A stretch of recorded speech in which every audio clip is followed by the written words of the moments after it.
Lorsqu'une personne vient me voir pour me parler d'un projet, la question que je pose, c'est « que vois-tu » Que vois-tu semble être une question banale. Une question qui n'a l'air de rien, mais cette question me permet de savoir si la personne réussira son projet ou pas.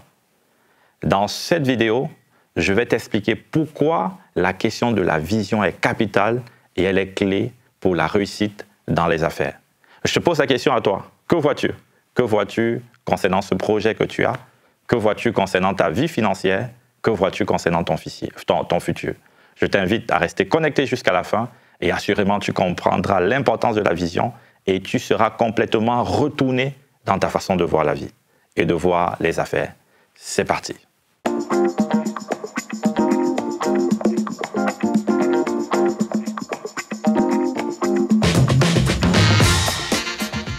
Aujourd'hui, nous abordons notre 4e sujet de prière et ce sujet concerne la vision. C'est de prier pour que Dieu vous donne une vision pour votre vie, la vie financière, pour les projets que vous avez, que Dieu vous donne une vision. Beaucoup trop de personnes ont des projets, mais peu de personnes ont des visions. Vous savez, vous pouvez avoir une idée de projet, mais ne pas avoir de vision. Je peux avoir le projet de lancer une crèche, de faire une crèche, mais quelle est la vision qui est associée à ce projet? Je peux avoir le projet d'ouvrir un restaurant, mais quelle est la vision qui est associée à ce restaurant? Je peux avoir le projet de monter ma chaîne YouTube, mais quelle est la vision? Dans la vision, je me vois dans 5, 10, 15 ans. Je vois mon projet dans 5, 10, 15 ans. Je vois l'impact que mon projet aura dans 5, 10, 15 ans. Je vois où sera mon projet dans 5, 10, 15 ans.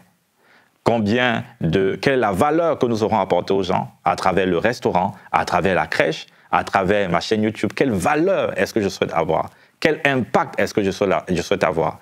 Où est-ce qu'on sera dans 5, 10, 15 ans? Combien de succursales ont été créées? Combien d'employés auront été embauchés? Combien de chiffres d'affaires seront générés? En bref, que vois-tu? Et c'est une question que vous devez également vous poser concernant votre vie financière. Comment est-ce que vous vous voyez demain? Est-ce que vous voyez demain comme un pauvre petit salarié qui a à peine de quoi subvenir à ses besoins, ou vous vous voyez comme quelqu'un de prospère, de riche, qui amènera un impact extraordinaire dans sa génération? Que vois-tu? Pourquoi c'est important d'avoir une vision pour sa vie? Pourquoi c'est important d'avoir une vision pour ses finances? La première raison, c'est simplement parce que la vision que tu as détermine ce que tu deviendras. C'est un principe spirituel, le principe de la vision. C'est un principe spirituel, un principe incontournable. La Bible nous le dit très bien dans 1 Jean 2, verset 2. La Bible dit que parce que nous allons voir Jésus tel qu'il est, nous allons devenir ce que nous allons voir. Ça veut dire que ce que tu deviens est corrélé à ce que tu vois. Si tu ne vois pas, tu ne deviendras pas. Donc, il faut voir, il faut que la vision de Dieu soit gravée à l'intérieur de toi. C'est ce qu'on appelle la prophétie, que cette prophétie soit gravée, qu'elle soit vraie pour devenir réalité au-dedans de toi. Je ne suis pas en train de dire que toute imagination deviendra réalité, parce que la vision, ce n'est pas le rêve où tu es au centre. La vision, c'est ce que tu as au niveau de ton cœur où les autres sont au centre. C'est l'image que tu as avec les autres au centre, l'impact que tu auras. Comment les vies des personnes seront transformées, comment tu vas apporter la valeur, c'est cela la vision. Et lorsque Dieu dépose sa vision dans ton cœur, ce n'est qu'à ce moment que tu peux la vivre. Mais si déjà la vision de Dieu n'est pas gravée dans ton cœur, alors tu ne la vivras jamais. Tout part de la vision, tout commence par la vision. Ce que tu vois, tu finiras par le devenir, surtout si c'est Dieu qui a inspiré ce que tu vois. Maintenant, au sujet de la vision. Le sujet de prière, c'est donc de prier pour avoir une vision. Et il faut que tu comprennes, l'importance de la vision et ce que ce sujet de prière va apporter à ta vie. Ce sujet de prière va indirectement briser toute forme de limitation. Parce que la vision doit toujours être à la hauteur de Dieu. La vision n'est pas à ta hauteur. La vision ne dépend pas de ton éducation, de ta couleur de peau, de ta race, du milieu dans lequel tu vis. La vision qui vient de Dieu dépend de Dieu et doit être donc à la hauteur de Dieu. Je me rappelle quand j'ai voulu me lancer dans les affaires, c'est un témoignage que je donne très souvent parce que c'est un témoignage qui m'a marqué. J'avais une vision qui était limitée. Avant, je ne croyais pas que je pouvais réussir dans les affaires. Après, j'ai cru que je pouvais réussir dans les affaires, mais en Afrique.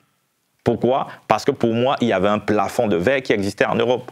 Jusqu'à ce qu'un jour, parce que le Seigneur ait compassion de moi et que je priais, le Seigneur m'a donné une parole qui m'a donné de laisser sa vision s'installer dans mon cœur. Cette parole, c'était simplement, les autres ont le plafond de verre, mais toi, tu as le ciel ouvert.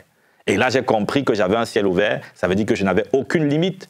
Personne ne pouvait m'arrêter, personne ne pouvait me limiter. Alors, je pouvais rêver grand, je pouvais laisser que le rêve de Dieu soit formé en moi, le rêve de Dieu pour les projets que j'avais, le rêve de Dieu pour ma vie financière et le rêve de Dieu pour les différents domaines de ma vie. Que vois-tu concernant ta vie financière? Tu dois donc prier, demander à Dieu de t'aider à avoir une vision qui est à sa dimension, une vision qui vient de lui, une vision qui n'est pas entachée par tes limitations, une vision qui n'est pas influencée par le monde dans lequel tu vis. Souvent, le risque, c'est souvent d'avoir une vision en fonction des nouvelles économiques que tu entends. Tu as entendu, on dit que c'est grave dehors, les entreprises ferment, alors tout de suite, ta vision, tu la limites. Mais moi, il y a un verset que j'aime bien, et ce verset dit que mon Dieu pourvoira à tous mes besoins, selon sa richesse à lui. Dieu n'a jamais promis de pourvoir à mes besoins selon la situation économique, mais il a toujours promis de pourvoir à tous mes besoins selon la richesse du ciel. Ma vie dépend de l'état économique du royaume des cieux. Tant que ça va bien là-haut, alors tout va bien pour moi. C'est pour ça que si c'est compliqué, si c'est dur, tu peux juste sortir et regarder au ciel. Si au ciel ça va, alors ça va également pour toi. Alors tout va également bien se passer pour toi. Donc c'est pour ça que c'est important. Que vois-tu? Et quelle est l'origine de... Est-ce que ce que tu vois tire son origine des prisons de limitation ou tire son origine du ciel où Dieu est établi? Que vois-tu? C'est une question que tu dois te poser et une question auquel il faudra répondre dans la prière. Je vais également la vision est importante également. Pourquoi? Parce que quand tu vas demander à Dieu d'avoir une vision pour ta vie et pour tes finances, ce qu'il va également faire, c'est qu'il va t'aider à travers la vision à pouvoir même sélectionner les activités que tu as à faire, faire des choix, à arbitrer dans les décisions que tu dois prendre. Parce que la vision va te permettre de faire des choix. Je dis souvent aux gens que le rôle du diable, ce n'est pas que de nous donner de mauvaises choses. Le rôle du diable également, c'est de nous donner de bonnes choses qui ne cadrent pas avec les plans de Dieu pour nous. Donc si le diable sait que ton appel, c'est d'être un riche homme d'affaires, il va t'occuper avec de bonnes choses qui ne vont pas te conduire dans cette destinée, afin que tu ne joues pas ta partition. Si le diable sait que ton rôle, c'est d'être un très bon politicien, il va t'occuper de bonnes choses. Il peut te dire, occupe-toi de ta famille 24 heures sur 24. Ce n'est pas mauvais de s'occuper de sa famille 24 heures sur 24. Mais ça devient mauvais. Pourquoi? Parce que ça t'empêche d'accomplir le but de Dieu et ça t'empêche d'être équilibré et de consacrer le temps sur ce qui compte vraiment. Donc le fait de demander à Dieu la vision pour tes finances va t'aider également à arbitrer. Il va te donner la sagesse pour arbitrer dans toutes ces décisions et investir ton temps convenablement. Demande à Dieu la vision pour ta vie, la vision pour tes finances. Comme c'est notre habitude depuis quelques semaines, nous allons prendre une question en commentaire et nous allons apporter une réponse. Donc si vous souhaitez que je puisse répondre à l'une de vos questions dans les prochaines vidéos, vous pouvez les poser en commentaire et on fera un choix. Et on prendra la question qui nous semble la plus pertinente pour l'aborder lors d'une prochaine vidéo. Donc pour cette vidéo, la question c'est de savoir comment savoir que la vision vient de Dieu. Donc c'est la question que Patrick a posée. Donc comment savoir que la vision vient de Dieu? La première chose déjà à savoir, la première clé qui te permettra de savoir si la vision vient de Dieu ou pas, c'est de regarder qui est au centre de la vision. Parce que notre vie, vous savez, quand un arbre pousse et que l'arbre donne les fruits, l'arbre ne se nourrit pas des fruits qu'il donne. C'est toujours les autres qui se nourrissent du fruit. Ça veut dire quoi? Ça veut dire que nous sommes sur terre pour porter du fruit pour les autres. Mais lorsque nous sommes au centre de la vision, ça veut dire que Dieu n'est pas celui qui a inspiré celle-ci. Donc il est important de toujours se poser la question, quand tu fermes tes yeux, qu'est-ce que tu vois? Est-ce que tu te vois, toi, au centre, moi, riche homme d'affaires, moi, en train de faire, ou est-ce que tu es en train de voir l'influence, l'impact, les vies changées, les hôpitaux, etc., etc., etc. Mais qu'est-ce que tu vois? Celui qui est au centre va déterminer la provenance de la vision. La deuxième chose également, c'est la dimension de la vision que tu as. Si tu as une vision qui est trop petite, c'est sûr que ce n'est pas Dieu. Parce que Dieu, il n'est pas un petit Dieu. Et Dieu, et ce n'est pas de l'humilité que de demander de petites choses à Dieu.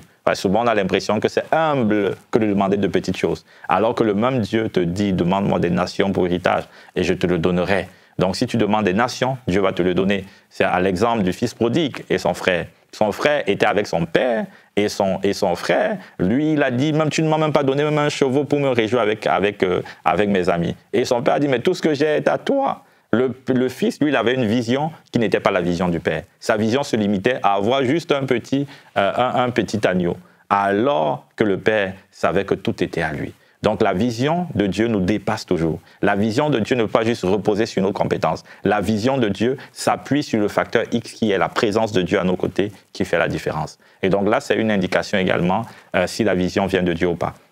Il peut y avoir d'autres clés et c'est aussi important de pouvoir prendre le temps de prier avant de demander la vision. Donc c'est important de le faire également parce que ça permet à Dieu de faire naître des convictions qu'il va confirmer avec le temps. Donc j'espère en tout cas que cette brève réponse vous a éclairé. Il y a des lives, il y a une masterclass que nous avons fait sur la vision. Nous entrons plus en détail sur cette question. Vous pouvez aller et puis écouter cette masterclass sur comment écrire sa vision. C'était pour 2024 pour le coup. Ok, donc j'espère que vous avez été bénis. Abonnez-vous, cliquez sur la cloche de notification, likez, abonnez-vous sur toutes nos pages, non seulement sur YouTube, mais également sur Facebook, Instagram et sur TikTok. Et puis partagez massivement, parce qu'il y a d'autres personnes dans votre famille, il y a des amis, il y a des proches qui doivent être édifiés, qui doivent être transformés par le contenu que Dieu nous donne semaine après semaine. On est ensemble. Peace.